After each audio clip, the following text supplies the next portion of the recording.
quiero compartir con ustedes el tema llenos del Espíritu Santo. ¿Cómo se sentiría usted en un lugar donde lo tiene todo materialmente, pero con absoluta carencia de relaciones significativas? Es decir, un éxito enfocado en metas personales, sacrificando las metas cercanas. Eso es lo que el mundo nos enseña hoy. Usted tiene que cumplir sus metas aunque deje muertos y heridos en el camino. No importa, lo importante es que usted consiga lo que se propone. Pero a pesar del recurrente discurso desde ya hace mucho tiempo en que la búsqueda del reino tiene que ver con plata, con dinero, con bienes, que el favor de Dios está con usted, sí o sí, si tiene cosas, lo cierto es que aunque el discurso sea masivo, recurrente y muy popular, no es lo que la Biblia necesariamente enseña. Sí es cierto que Dios bendice a aquellos que le sirven. Sí es cierto que Dios bendice a los hijos. El obrero es digno de su salario, dice la palabra de Dios. Pero lo cierto es que el reino de los cielos no tiene que ver con cosas, tiene que ver con personas. No con cosas, con personas. Dios nos da cosas para ganarnos a las personas.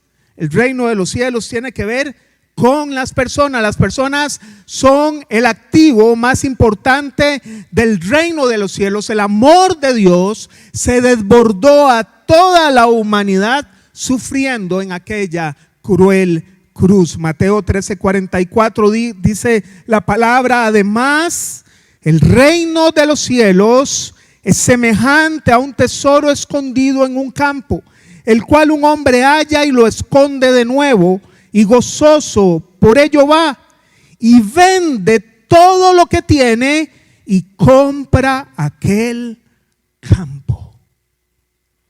¿Quién da gracias a Dios por las pruebas? Qué lindas son las pruebas, ¿verdad? Oiga, son las formas que Dios tiene para que oremos.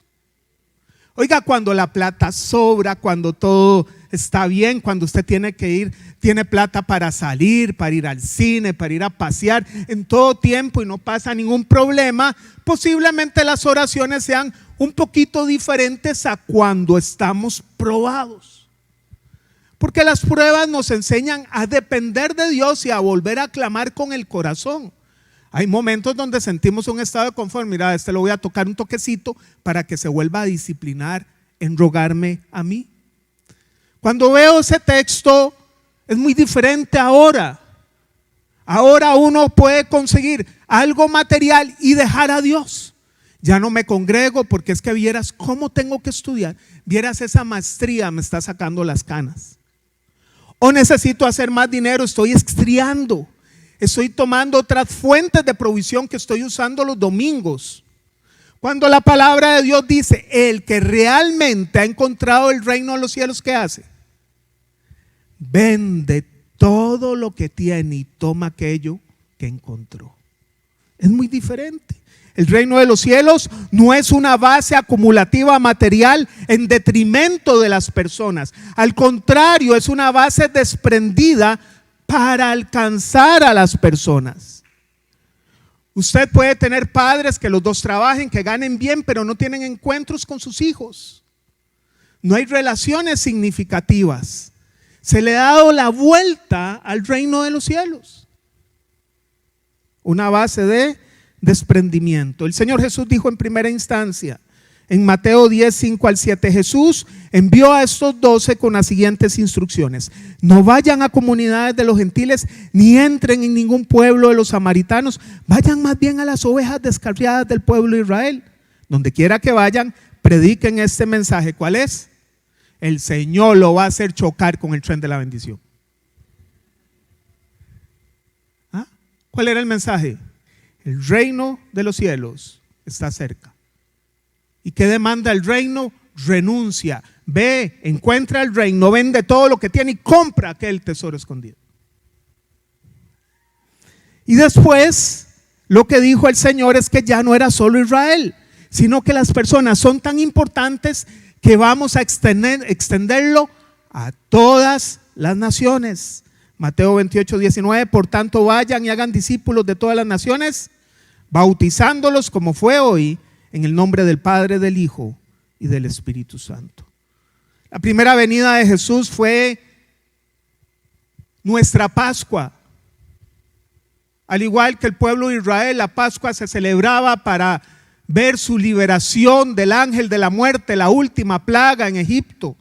Que cuando el ángel iba a llegar, o la muerte iba a llegar, la última plaga, las casas de los judíos rociadas con la sangre del animal que habían matado, no iba a entrar y sus vidas iban a ser guardadas de la muerte. De la misma forma, Jesús muere en época de la Pascua, la época en la cual fuimos libertados del pecado y ya no morimos para siempre, sino que Dios nos dio vida eterna. Jesús es nuestra Pascua hoy. Él murió celebrando la Pascua, un día de la Pascua, y 50 días después de la Pascua se celebra una fiesta muy importante para el pueblo de Israel y para nosotros los gentiles cristianos también, que es la fiesta del Pentecostés. Jesús muere, viene con sus discípulos resucitado, se queda con ellos 40 días y después hay un lapso en el cual los discípulos esperan la venida del Espíritu Santo. En Joel 2:28-29, el profeta en el Antiguo Testamento ya había profetizado esto. Después de esto, derramaré mi espíritu sobre todo ser humano. Los hijos y las hijas de ustedes profetizarán. Para aquellos que dicen que las mujeres no son usadas, el profeta dijo: hijos e hijas profetizarán. Tendrán sueños los ancianos y los jóvenes recibirán visiones. Y en esos días derramaré mi espíritu aún sobre los siervos. Y Dios usa a las mujeres también. Y Jesús había dado una promesa en Lucas 24:46-49. Esto es lo que está escrito, les explicó, que el Cristo padecerá y resucitará al tercer día. En su nombre se predicará el arrepentimiento, yo iba a decir el arrebatamiento, porque ahora estaba enseñando Apocalipsis allá arriba, vengo saliendo de ahí. Si no me da la voz es por eso. El arrepentimiento y el perdón de pecados a todas las naciones, comenzando por Jerusalén. Primero Jerusalén. Y ustedes son testigos de estas cosas. Ahora voy a enviarles lo que ha prometido mi Padre, pero ustedes quédense en la ciudad hasta que sean revestidos del poder de lo alto. El Señor les puso: ustedes van a estar capacitados para ejecutar la misión sí o sí hasta que sean revestidos del poder de lo alto, llenos del Espíritu Santo. ¿Y qué sucedió en Hechos 1:8? Pero cuando venga el Espíritu Santo sobre ustedes, recibirán poder y serán mis testigos, tanto en Jerusalén como en toda Judea y Samaria, hasta en los confines de la tierra. La palabra Pentecostés significa 50. Eso es lo que significa, y fueron los 50 días después de la Pascua que el pueblo de Israel celebraba Pentecostés, que tenía dos significados. En Éxodo 23:16, la celebración del Pentecostés tenía que ver con dar las primicias de las cosechas. Pero luego, cuando el pueblo de Israel fue cautivo en Babilonia y fue liberado, celebraron el Pentecostés como la renovación del pacto de Dios que Dios le dio a Moisés, las tablas de la ley, la renovación de la alianza, la renovación del pacto. Y casualmente Pentecostés, cuando se derramó el Espíritu Santo, fue la renovación, pero ya no la anterior, sino que fue el cumplimiento de un nuevo pacto para usted y para mí. Ya el Señor no se iba a derramar en el lugar santísimo, sino que se iba a derramar directamente sobre su vida y sobre la mía. Era un milagro superior. Era lo que no podía entender Israel. No era un Mesías que los iba a liberar de la opresión del imperio romano, sino de algo más difícil, del pecado. Y sin eso el Espíritu Santo no podía derramarse. Primero la muerte de Jesús y luego nos limpia a nosotros para que seamos templo del Espíritu Santo. Le puede decir al de la par: usted es templo del Espíritu Santo. Y leo para ustedes el texto central de hoy, Hechos 2, 1 al 13. Cuando llegó el día de Pentecostés, estaban todos juntos en el mismo lugar. De repente vino del cielo un ruido como el de una violenta ráfaga de viento y llenó toda la casa donde estaban reunidos. Aparecieron entonces unas lenguas como de fuego que se repartieron y se posaron sobre cada uno de ellos.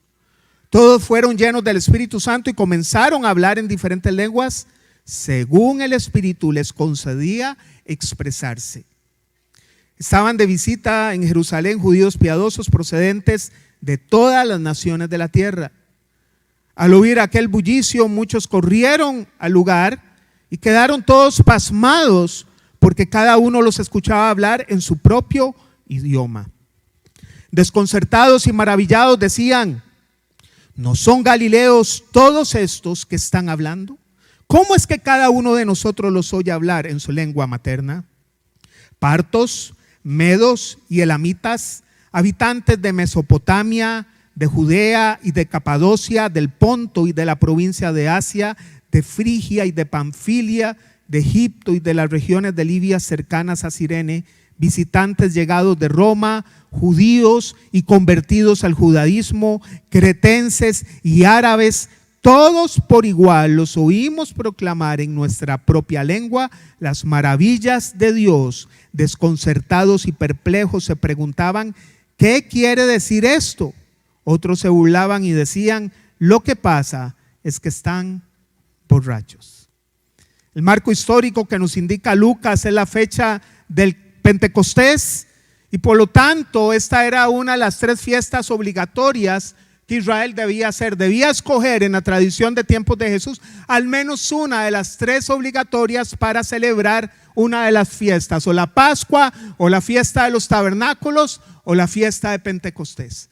Entonces el Señor va a derramar su Espíritu en un momento donde había mucha gente, muchas nacionalidades, porque los judíos que vivían en el extranjero llegaban de nuevo a Jerusalén para cumplir con alguna de las fiestas obligatorias. Eso era como zapote. Estaba lleno, totalmente lleno. Y hoy quisiera compartir con ustedes 4 principios para nuestra vida diaria que podemos aprender de lo que sucedió en Pentecostés. ¿Me acompaña a orar, por favor? Padre, en el nombre de Cristo Jesús, Señor, venimos poniendo esta palabra en tus manos. Rogamos, Padre, que tu Espíritu Santo inunde nuestras vidas, abra nuestros corazones, penetre nuestro corazón con tu palabra, que es más cortante que toda espada de 2 filos. Que pueda dar mucho fruto, que pueda caer sobre tierra fértil, que tu nombre sea glorificado. Te damos gracias en el nombre de Cristo Jesús. Amén. Ahora que estaba enseñando escatología, dice Génesis capítulo 1 que Él sostiene las estrellas y sostiene los candelabros. Y en las cartas a las 7 iglesias, Él dice que Él camina sobre los candelabros. Y en Apocalipsis 1 dice que el candelabro significa las iglesias. Así que Dios recorre los pasillos. Va corriendo, va viéndonos a cada uno. Al buen entendedor. Primer principio: en la unidad se manifiesta el poder de Dios. Hay un dicho muy conocido que en la unión está la fuerza. Oiga, ¿cuántas amas de casa desearan que los demás aprendieran ese dicho? ¿Verdad? Oiga, si todo el mundo hiciera en casa lo que le toca, rapidito descansan todos, ¿verdad que sí? Bueno, en la unión está la fuerza. La oración de Jesús por sus discípulos, la cual nos cubre a nosotros también, tenía una petición central muy importante, que era un llamado a la unidad. Quizás debiera de ser una de las peticiones más indispensables para hoy en día, que seamos uno como matrimonio, como familia, como iglesia, como país. En Juan 17, 20 al 21, el Señor dijo, orando, y vea que no solo oró por los discípulos, oró por usted y por mí. No ruego solo por estos, ruego también por los que han de creer en mí, por el mensaje de ellos. ¿Para qué? Para que todos sean uno. Padre, así como tú estás en mí, yo en ti, permite que ellos también estén en nosotros, para que el mundo crea que tú me has enviado. La manifestación del Pentecostés, el derramamiento del Espíritu Santo, le precedieron 10 días de unidad. El Señor estuvo 40 días con ellos y estuvieron al menos 10 días de unidad. Debían de permanecer unidos para que el poder del Espíritu Santo descendiera. ¿Dónde desciende el poder del Espíritu Santo? Donde las personas están unidas, donde las familias están, donde los matrimonios están, donde padres e hijos están unidos. No hay otra forma. Cuando nos ponemos de acuerdo con respecto a la voluntad de Dios, veremos sí o sí el poder de Dios en nuestras vidas. Y hablamos de la unidad correcta, porque también hay unidad incorrecta, la que se pone de acuerdo para hacer el mal. Cuando se reúne la familia a comer, ¿hablan temas de Dios o despellejan a alguien? Porque la familia se puede unir para el bien o se puede unir para el mal y ponerse de acuerdo. Y eso fue lo que pasó en la anticita, si podemos decir, de Pentecostés, que es la construcción de la Torre de Babel. Si usted hace un análisis de lo que fue el Pentecostés y fue Babel, son historias con los mismos puntos, pero la historia de Babel es la historia bizarra del Pentecostés. ¿Usted se acuerda quién es Generación X y vio los super amigos, los viejos? Y había un Superman bizarro, ¿se acuerda? Era todo lo opuesto al otro Superman. Bueno, eso era Babel. En Babel los seres humanos se unieron. Estaban unidos, es más, hablaban una sola lengua. ¿Pero qué pasó? Génesis 11:4 en su primera parte, luego dijeron, construyamos una ciudad con una torre que llegue hasta él. Mientras los 120 en Pentecostés estaban reunidos para que el Espíritu descendiera sobre ellos para hacer la comisión del Señor, en Babel dice, construyamos algo para llegar a donde Dios está.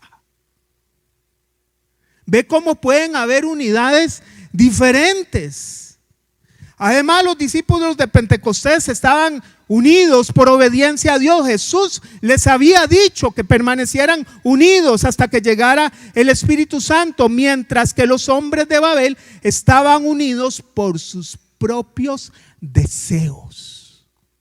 No había ningún interés en la voluntad de Dios, sino lo que yo quiero, lo que mi familia quiere. ¿Cómo son nuestras peticiones de oración? La familia ora unida.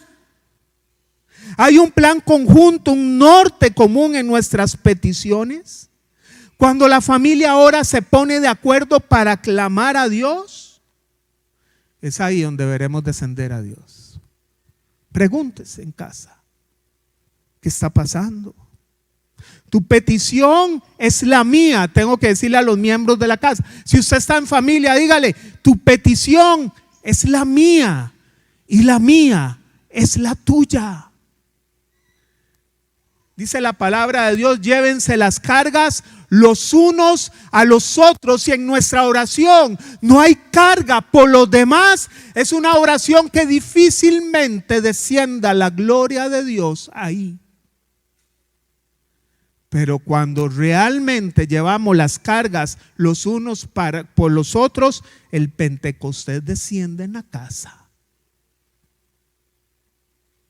¿Cómo es su casa y cómo es mi casa? Vieras en mi casa cómo cuesta. Hasta hoy. Pau, vamos a orar. Como hoy no vino Pau, y usted sabe que para mí cuando no viene es terapéutico. Espero que no esté oyendo. Mi amor, oremos por esto. Ya lloré en la mañana. Qué colerón. Oiga, yo no sé, pero aunque usted sea pastor, cuesta a veces levantar el altar en la casa. ¿A usted le cuesta? Cuesta a veces. Y a veces decimos, Señor, ¿por qué no desciende su gloria? Porque solo uno, el esposo o la esposa, solo alguien ora. Así que es una buena pregunta que nos tenemos que hacer. Llevar cargas de oración conjunta. Ellos estaban unidos, esperando que el Espíritu de Dios descendiera, mientras que en Babel estaban unidos para cumplir sus propios deseos. ¿Qué diferencia más grande? Así que primer principio, estar unidos. Segundo principio, el poder de Dios se da mediante la llenura del Espíritu.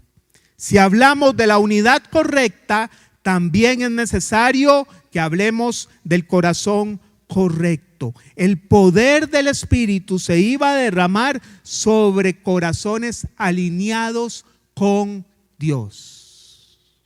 Todos los que estaban aguardando la promesa habían creído en las palabras de Jesús y estaban ahí porque sabían que el Espíritu vendría. Tenemos que buscar a Dios con expectativa de que algo va a pasar. Estoy enfermo, vamos a la bíblica. Y si no hay plata, un tarjetazo, porque ir a la Marcial a hacer fila. Y después, Señor, Padre, ayúdame a pagar la tarjeta. No es que usted no pueda visitar un centro médico, es que se nos olvidó que el primer lugar es rogar al médico celestial y pedir, Señor, estoy pasando esto, ayúdame. Hemos olvidado en un mundo de soluciones instantáneas volver a buscar a Dios con el corazón correcto. Tiende a ser a veces la última opción, pero ellos estaban ahí con el corazón correcto. El Espíritu va a descender, va a descender, va a descender, va a venir. Jesús lo dijo, va a descender para comisionarnos a hacer lo que Él nos dijo, a ser discípulos por todas las naciones.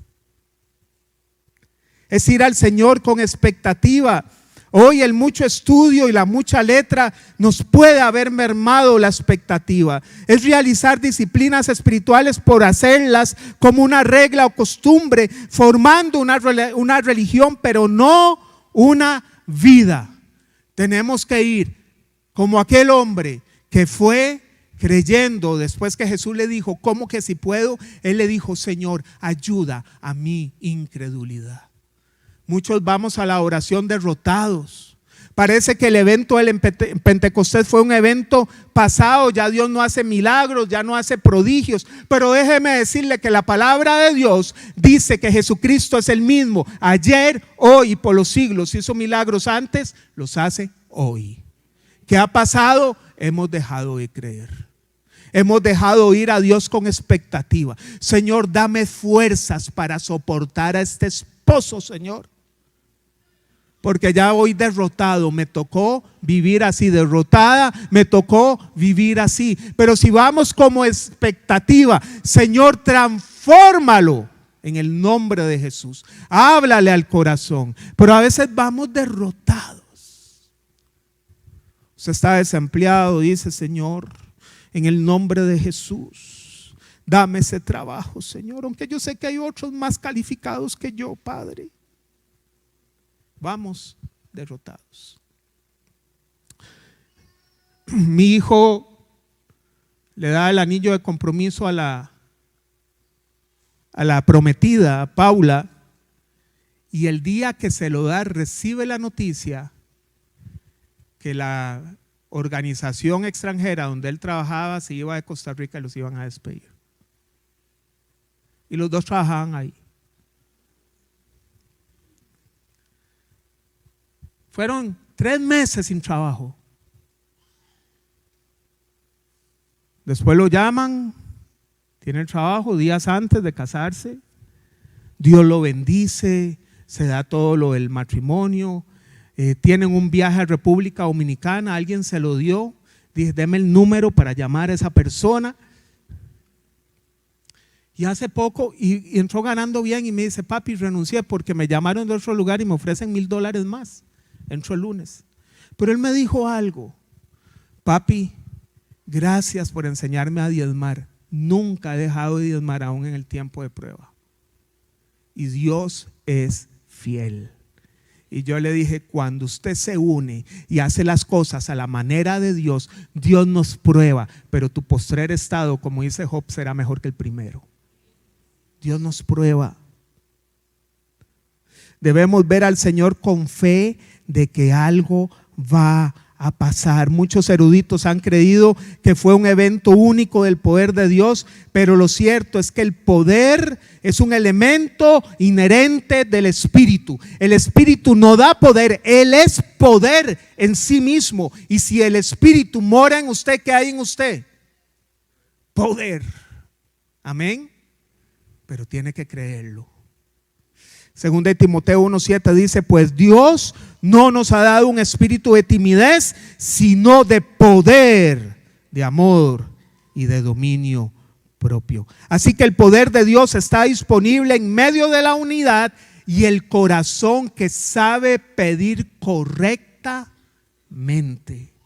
Pero volvamos a Babel, al contrario de los 120, la humanidad se unió para construir su propio deseo y también con el corazón incorrecto. Génesis 11:4b dice, de ese modo nos haremos famosos. Qué feo, qué feo. Y evitaremos ser dispersados por toda la tierra. ¿Para qué querían construir una torre que llegara al cielo? Para hacerse famosos. Tenía que ver con ellos, no con Dios. Los 120 querían hacer famoso a Jesús en toda la tierra. Aquí no pasa eso, pero allá en el Rosario pasa. Las personas que no ayudan en la iglesia, a veces ni dan, son las que opinan por todo. ¡Qué colerón! Es terapéutico venir a VAS también para mí. Uy, es que hace falta el marco de esa ventana, es que hace falta esto, hace falta lo otro, y no mueven un dedo para nada. ¡Qué colerón!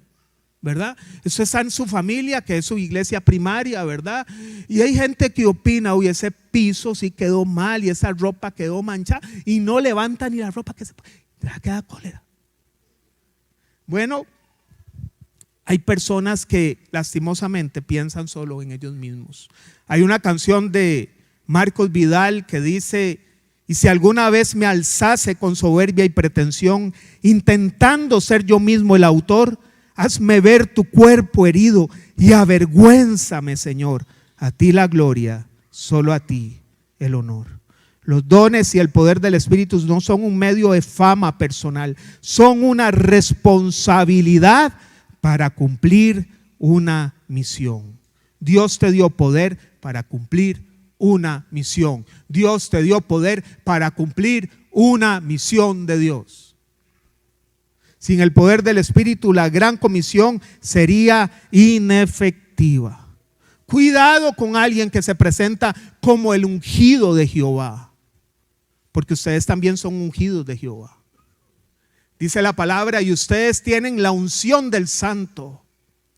No es exclusivo para alguien, pero hay que ejecutar eso que hemos recibido. La iglesia es un ente vivo, revestido de poder, que tiene una meta: compartir la fe y expandir el reino, pero no reinos individuales. Es un colectivo perfecto que ejerce su llamado mediante dones diferentes, pero completamente y complementariamente y perfectos entre sí, donde cada creyente busca que Jesús se haga famoso en todo lo que hace. Algunas aplicaciones básicas: cuando no respetamos el llamado de otros, estamos actuando como Babel. Soy una persona que Dios la usa, que se esfuerza, que le sirve a Dios, pero usted lo que hace es criticar. ¿Qué está haciendo? Actuando como Babel. Actuando como Babel. Cuando criticas y no sumas al reino, estás en Babel. Cuando somos sumisos y sumamos al reino y empujamos la carreta, estamos en Pentecostés. Amén. Un cristiano avivado no es el que danza, no es el que se mueve, no es el que, y lo digo con respeto, es un cristiano que ejecuta su llamado. Ese es un cristiano que está lleno del poder del Espíritu Santo. El Evangelio es un regalo del cielo que debe ser tratado con cuidado y delicadeza. No estamos llamados a hacerlo a nuestra medida, sino compartirlo con toda pureza con los demás. Dios te dio el poder para ejecutarlo.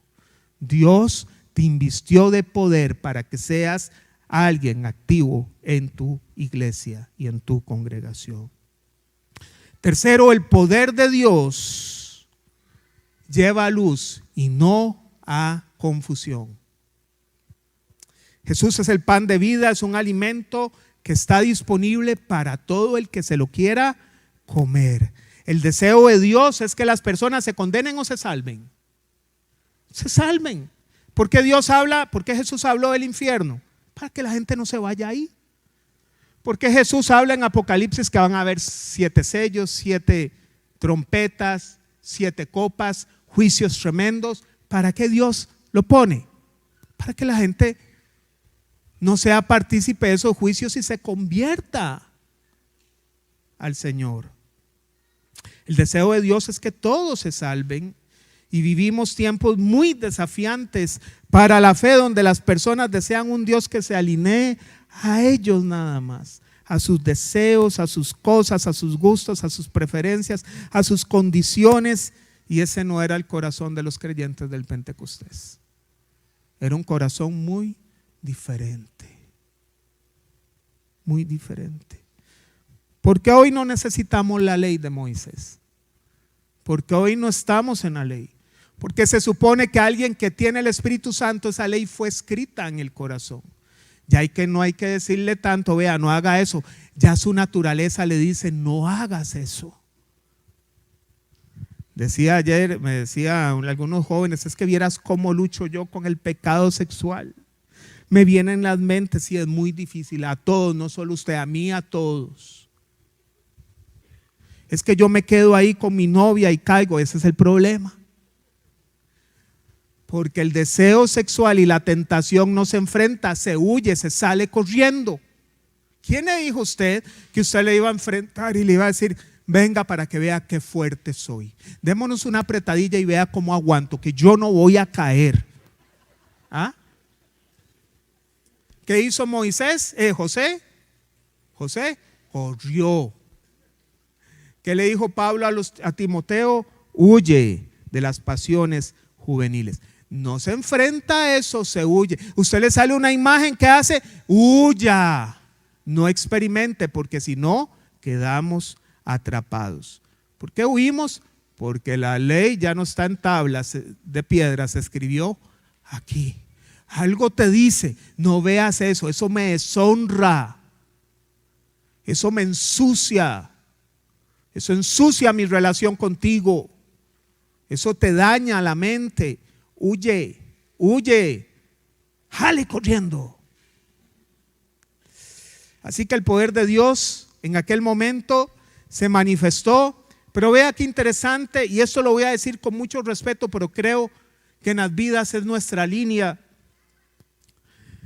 El poder de Dios se manifestó en lenguas en idiomas distintos que no produjeron confusión. Al oír aquel bullicio, muchos corrieron al lugar y quedaron todos pasmados, porque cada uno los escuchaba hablar en su propio idioma. Yo me convertí realmente, ¿verdad?, en el 94, y yo veía una iglesia que en primera instancia fue un poco para mí difícil, porque cuando entré todo el mundo hablaba en lenguas. Y yo venía de un contexto bautista. Entonces, todo el mundo hablaba en lenguas. Y yo, ¿qué diantres están hablando aquí? Y ojo, yo creo en el don de lenguas. Pero el poder de Dios no da confusión. ¿Qué pasó en Pentecostés? Hablaron las lenguas que entendieron los de las otras nacionalidades y comprendieron el mensaje. Que dice el apóstol Pablo, y lo digo con mucho respeto para los otros hermanos salvos en Cristo Jesús también.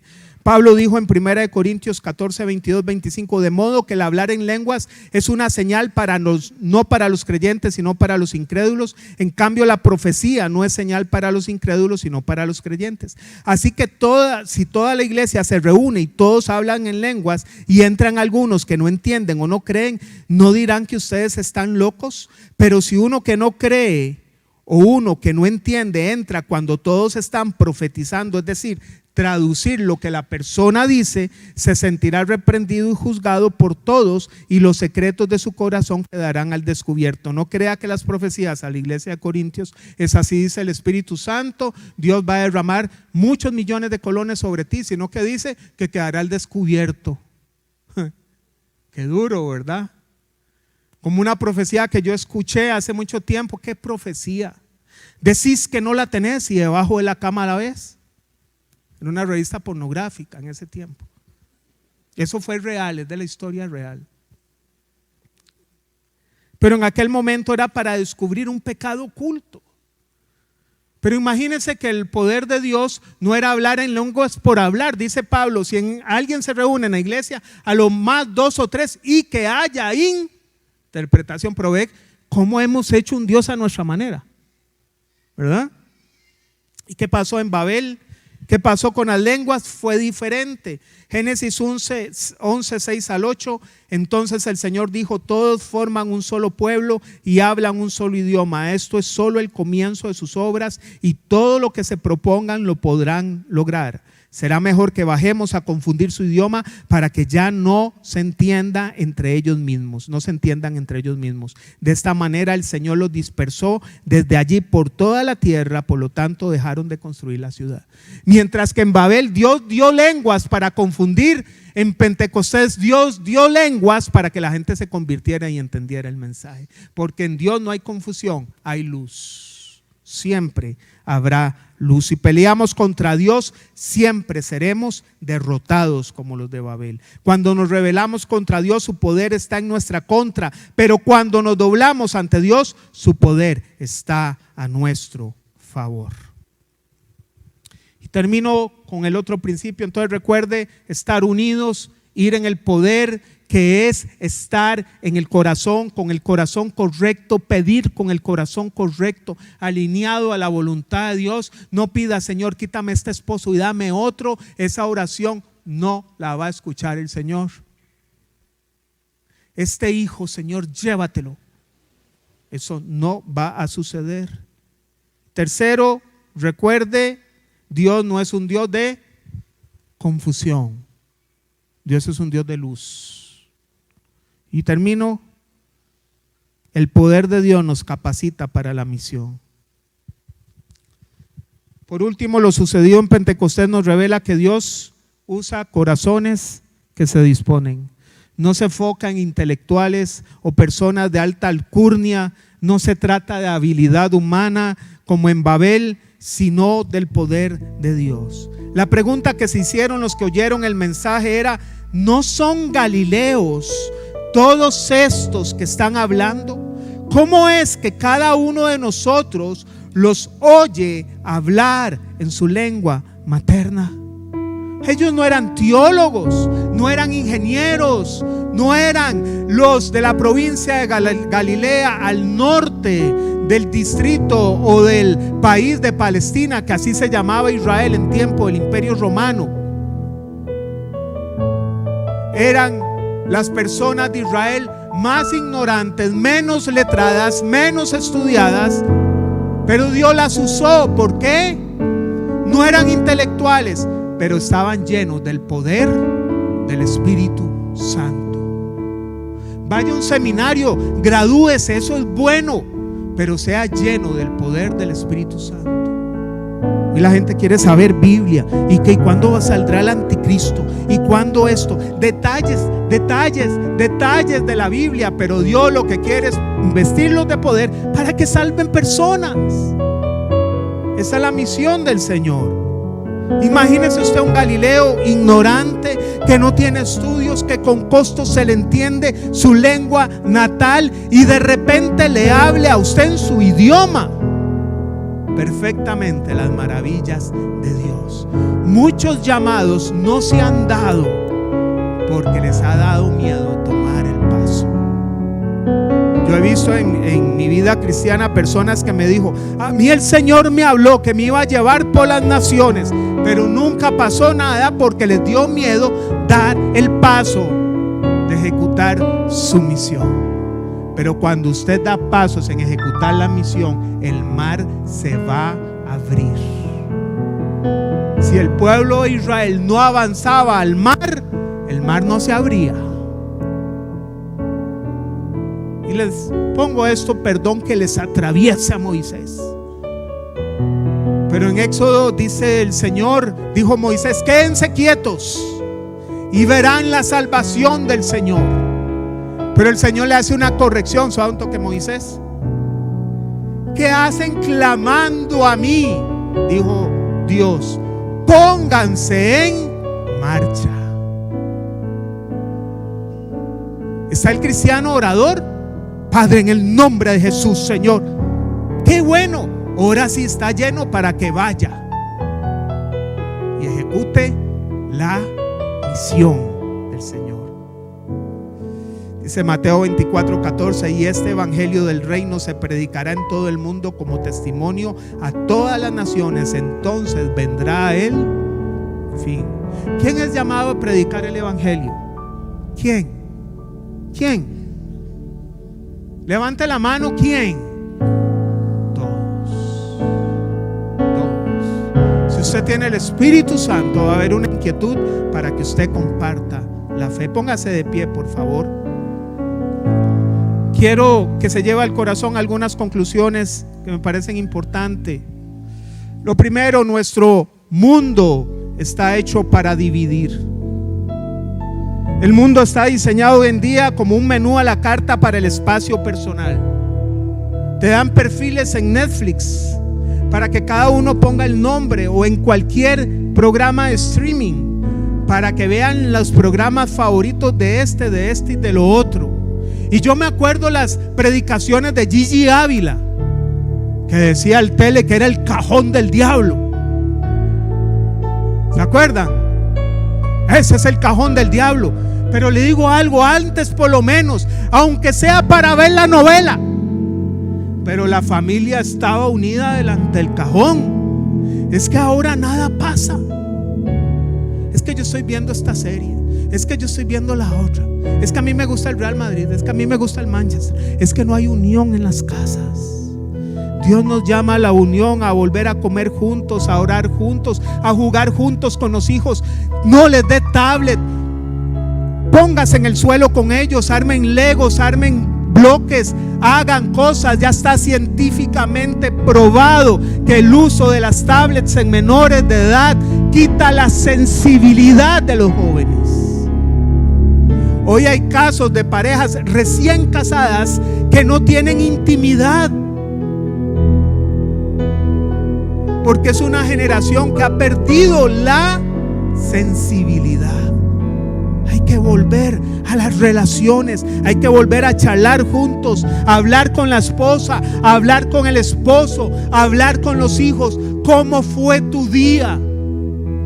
Hay que volver a tener relaciones significativas, porque en la unidad es donde vamos a experimentar el poder. No es en otro lugar. Hay miembros de la familia que se han convertido en los guerreros de oración, pero ¿saben qué? Están quemados muchos de ellos, porque oran y oran y ayunan y oran, pero nada pasa. ¿Sabe por qué? Porque están solos. Si tan solo otro miembro de la familia se les suma, verían el poder de Dios. Ana llegó y estaba triste. Llega el Caná y le dijo, sabía que no podía tener hijos, y el Caná le contesta, pero no soy yo mejor que 10 huilas. Que cae mal. Y va donde Elí, el profeta de Dios, y le dice, mujer, digiere tu vino, estás como borracha. Fue el pastor.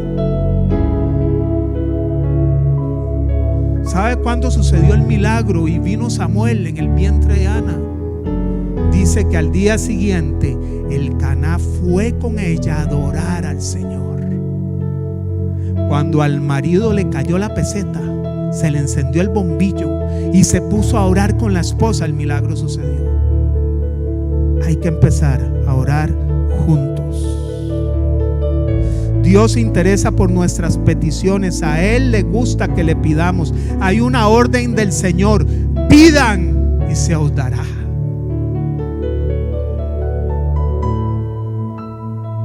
Pero hay que hacerlo con el corazón correcto y buscar la voluntad de Dios. Hace poco vendí el carro y dije, Señor, Padre, y tenía mucho miedo, pero ya lo tenía muy kilometriado. Entonces decía, Señor, Padre, si no es tu voluntad, no, Señor. Pero eso por dentro, pero que sea que sí. ¿A quién le ha pasado? Pero yo le decía, no, en serio, Señor, en serio. Tú sabes que yo quiero, pero si usted no quiere, no, en serio, Padre. No quiero dar un paso equivocado, en serio, Señor. En serio. Y ese día se vendió. Y después me dio miedo. Y Paola, que vieras qué cachetada le da uno. ¿Y para qué pide? Entonces, que cae mal. La amo mucho a mi esposa. ¿Para qué pide? Ya Dios le contestó. No tenga miedo. Dios se interesa por sus peticiones. La oración eficaz del justo puede mucho. La oración bien dirigida, la oración eficiente, la oración que busca la voluntad de Dios. ¿Para qué quieres un carro, Roy? Para seguir subiendo allá arriba, porque hay que estar subiendo y bajando. El poder de Dios clarifica, no confunde. Tienes una misión, ser luz, y Dios te manda a alumbrar en un mundo lleno de confusión. Y si tu hijo es terian, se hace terian y te preguntan, ¿qué le vas a contestar? Usted tiene que conocer no solo la base espiritual, sino científica, dar una respuesta a eso. Debes conversar con ellos. ¿Sabe por qué pasan estas cosas? Porque los padres no están llegando a tiempo. Están llegando otras fuentes de información antes de los padres. Pero si el padre llega primero, serán como aquellos 3 de Babilonia que dijeron, y si Dios no nos rescata, tampoco nos vamos a arrodillar delante de usted. Hay que llegar primero. Y lo último, por favor, venza el temor. Dios lo llamó a usted, sí, a usted, no es a otro. Dios lo llamó a usted. Dios le puso su poder a usted. Ore, Dios le quiere contestar. Dios lo quiere usar. Usted ve cosas que le sobrepasan, que humanamente no tienen solución. Basta una palabra del cielo para que eso se resuelva. Hable con la Biblia, ore con la Biblia. Diga, Señor, en el nombre de Cristo Jesús, yo creo, porque tú dijiste que al que cree, todo le es posible. Dios quiere darte recursos. Dios quiere darte todo lo necesario. Dios quiere usarte poderosamente. Y eso va a suceder cuando te enfocas en las relaciones. Cuando te enfocas en las relaciones, vendrán los resultados. Siempre en casa es así. Termino con esto. Yo le cuento todas mis cosas a mi esposa. Somos uno solo. Dice mi esposa que menos en la plata, que la plata de ella es de ella.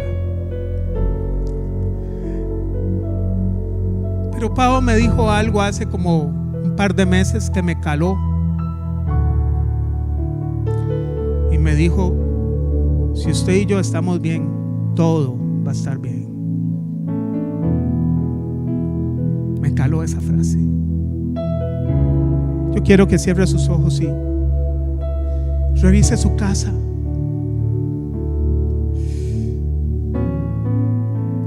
Y medite en esta frase que me dijo mi esposa. Usted está casado. ¿Están bien? ¿Están bien? Matrimonios, ¿están bien? Conversan, se aman, se besan. ¿Cómo están? Intiman, conversan, ríen, salen, comen. ¿O están ahogados por hijos, por nietos, por hermanos, por suegra? ¿Están bien? Chicos, si ustedes están bien, todo va a estar bien. Ahí se derrama Pentecostés. Así que levante sus manos. Y si no está bien, Dios quiere que esté bien. Pero le digo la frase que le dije al principio: no era problema de Jesús, era problema del papá. ¿Cómo que si puedo? Al que cree todo le es posible. Demos paso para estar bien, amén. Abrace a su familia. Empieza a hacer Pentecostés hoy. Que se derrame el Espíritu de Dios en su casa, en su hogar. Donde está el Espíritu de Dios, allí hay libertad, dice su palabra. Los demonios tienen que irse. Todo poder de las tinieblas tiene que deshacerse cuando llega el poder del Espíritu Santo, porque en su casa no habitan dos señores, o habita uno o habita el otro. Y cuando desciende el Señor, el maligno se va, porque se va. Por eso dice: donde el Espíritu de Dios está, allí hay libertad. Esa palabra es para usted también. Y recibirán poder cuando venga sobre ustedes el Espíritu Santo. Padre, hoy queremos, Señor, venir delante de ti para que tú puedas confundir toda obra del diablo que vino a dividir mi casa en el nombre de Jesús. Todo poder de las tinieblas, tú eres un Dios de unidad, pero el maligno es Dios de división y de confusión, Padre. Te pido en el nombre de Jesús, y me junto con esta linda iglesia para que descienda tu poder, rompiendo toda cadena del maligno, toda obra de las tinieblas. Que los yugos se pudran en mi casa, en el nombre de Cristo Jesús. Si tú puedes, y sabemos que tú quieres, Señor. Padre, en el nombre de Jesús, hoy oro por mi cónyuge, en el nombre de Jesús, para que nos ayudes a ponernos de acuerdo en casa, Señor.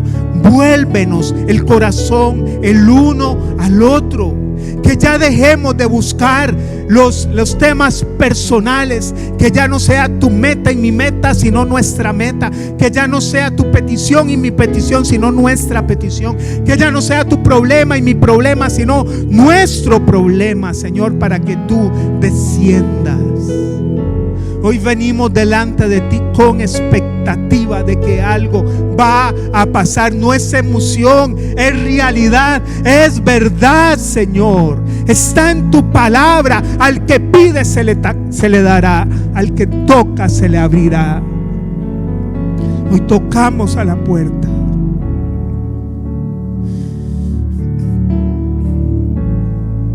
Si usted tiene una petición que usted dice: Señor, es que he clamado tanto, pero nada pasa, levante las manos al Señor, pero con una mentalidad diferente, con expectativa. Señor, en el nombre de Jesús. Padre, desciende sobre esas peticiones en el nombre de Jesús. Mira esos llantos, esas lágrimas. Mira, Padre, esas peticiones, esas súplicas, Señor. Mira esas noches sin dormir, Señor. Mira esa tristeza, Padre, ese desánimo en el nombre de Jesús. Haz nuevas todas las cosas, Señor. Haz nuevas todas las cosas.